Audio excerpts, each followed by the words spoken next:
Hello, everybody. It's me and Elizabeth, and we want to thank ChiroSecure for giving us this platform to always enlighten the public and chiropractors about the benefits of pediatric chiropractic.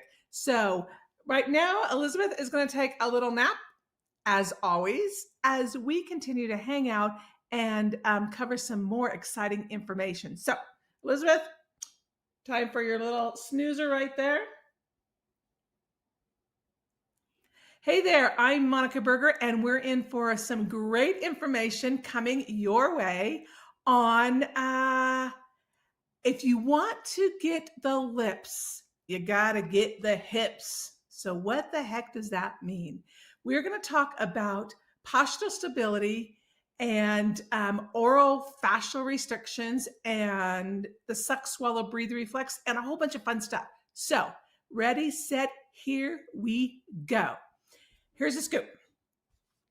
In order to get good postural stability and good head posture for good oral swallowing and airway, our suck, swallow, breathe reflex, it actually starts from the bottom up.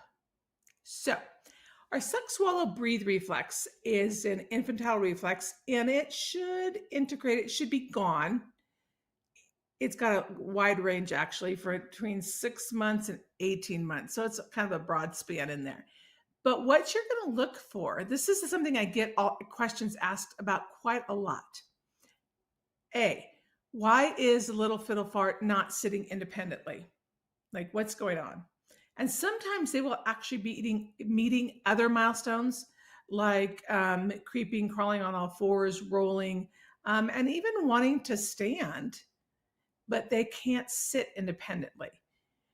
That's a telltale sign that there is potential neuro dysregulation and neuromechanical restrictions that might be interfering with that motor ability. And we're going to talk about that. So that suck swallow reflex is there in infancy. By latest of 18 months, we want it to be gone.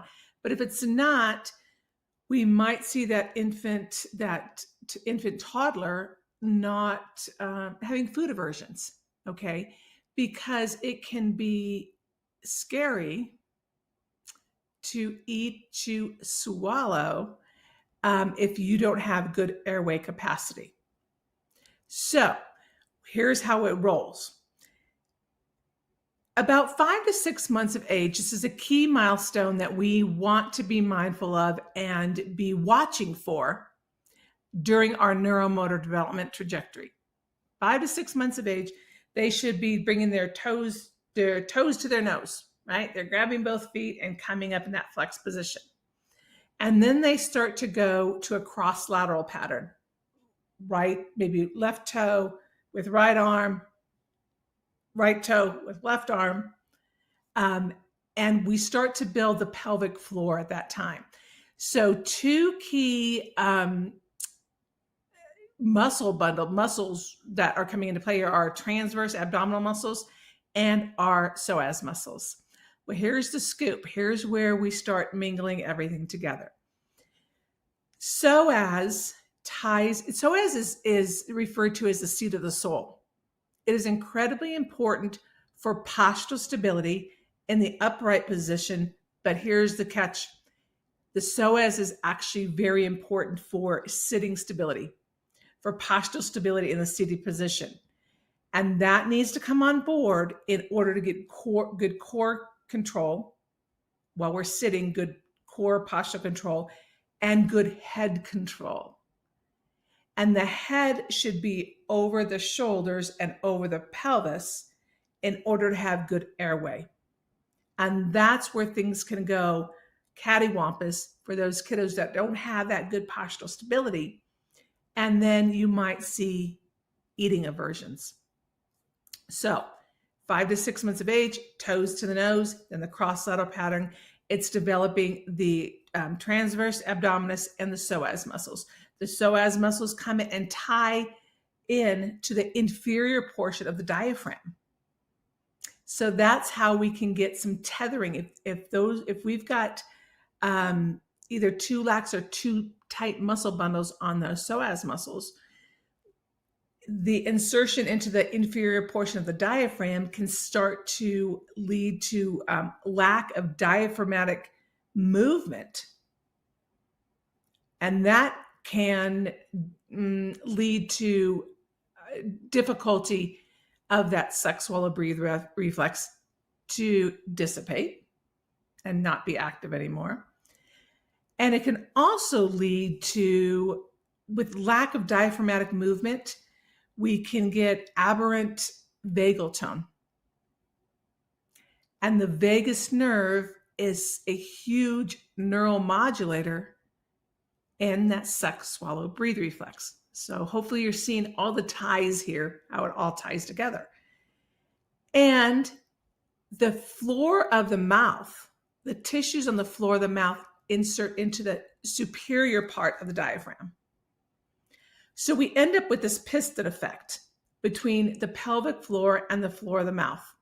So if we have oral restrictions, tongue ties is a big thing that's been talked about. I've been working in that realm for 15, 20 years-ish, but it's kind of a big splash in these last 5 years or so.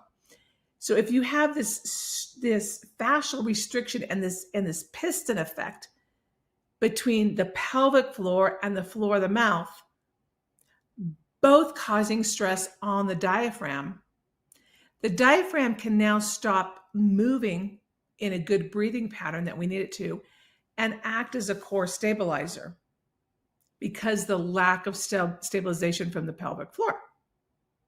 So the whole sequelae ends up being fascial tension from the pelvis to the cranium, tension on the diaphragm, lack of diaphragmatic movement, which can potentially lead to aberrant vagal tone, which modulates the suck, swallow, breathe reflex, which can lead to stress, anxiety, complications, difficulty chewing and swallowing, and lead to food aversions. So there's a lot to unpack there, and it all kind of trickles down, not all of it, but a lot of it trickles down to lack of neuromotor patterns established in the early months, that 5 to 6 months, with the toes to the nose, to promote that core stability. And again, the psoas muscles are incredibly huge in this whole paradigm we have here. And then later on, what you can see are those kiddos might not, not only are they not sitting independently. Again, that suck swallow reflex integrates between 6 and 18 months-ish. And that's when we start to see 6 to 8 months is when you start to see the little fiddle farts sitting independently, if they have that good postural stability. So taking the whole picture into context, we want to start making sure we take a keen eye at 5 to 6 months of age so that the train doesn't derail later on down the road.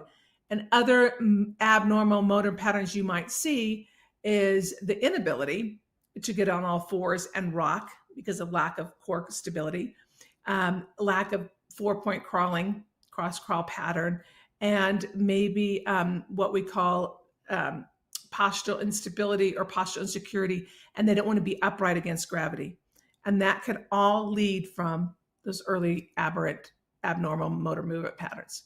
So when you get a kiddo that's not sitting independently or not good core control, where they can actually pivot and move off the center of their axis by 8 months of age, and they're not doing well on transitioning to eating independently, I want you to think postural instability. I want you to look at the pelvic floor. I want you to look at vertebral subluxations and the lumbars, the pelvis. Look at the psoas. You might need to do a psoas release if there's some psoas restriction in there. And of course, don't negate the rest of the spine, the cranium, and the floor of the mouth. Okay, so I know that was a lot to unpack, but here's the scoop. If you really want to learn and master this information, scroll down right now, scroll down, join our 6 pillars a Foundations of Neurodevelopment certification course. 6 pillars. It gives you all the information you need to learn, master, and be able to identify the train before it derails. So I'll see you on the inside of that amazing program.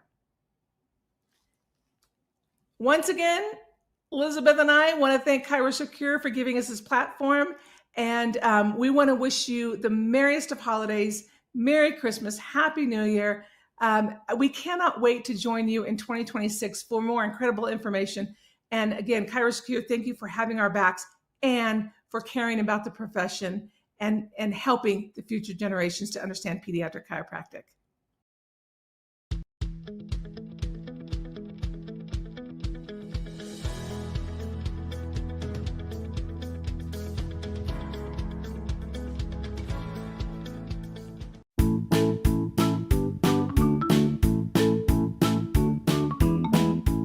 Today's pediatric show, Look to the Children, was brought to you by ChiroSecure.